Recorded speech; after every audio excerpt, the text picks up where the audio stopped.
Welcome to சுகீஸ் kitchen. ரவை கேசரி எப்படி செய்யலான்னு பார்க்கலாம் வாங்க. இந்த கப்பில் 1.25 கப் ரவை எடுத்துக்கோங்க. அதே கப்பில் 1.25 அளவு சர்க்கரை எடுத்துக்கோங்க. நெய்யும் நான் இதே கப்பில் தான் 1 கப் எடுத்திருக்கேன். முந்திரி, திராட்சை, ஏலக்காய், என்ன கலர் தேவையோ அதை எடுத்துக்கோங்க. அடுப்பை பற்ற வச்சு கடாயை அடுப்பில் வச்சுட்டு அதில் 1/4 கப் நெய்யை சேர்த்து முந்திரி திராட்சையும் நல்லா வறுத்துக்கோங்க. அதை எடுத்து ஒரு பிளேட்டுக்கு மாற்றிட்டு அதே நெய்யில் ரவையை போட்டு நல்லா வறுத்து எடுத்துக்கோங்க. பொன்னிறமாக தீயை விட்டுறாதீங்க, சிம்மில் வச்சு வருங்க. ஒரு 4 நிமிஷம் வறுத்தா போதும். அதை பிளேட்டுக்கு மாற்றிட்டு அடுப்பை பற்ற வச்சு 2 கப் தண்ணி ஊற்றிக்கோங்க. ஒரு பிஞ்சு சால்ட்டு சேர்த்துக்கோங்க. தேவையான கலர் சேர்த்துக்கோங்க. தண்ணி நல்லா கொதிச்சோன்னே வறுத்த ரவையை அதில் போட்டு கிளறி விடுங்க.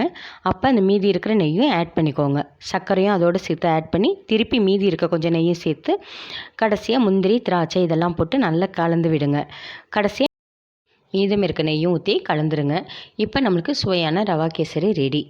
தேங்க்ஸ் ஃபார் வாட்சிங்.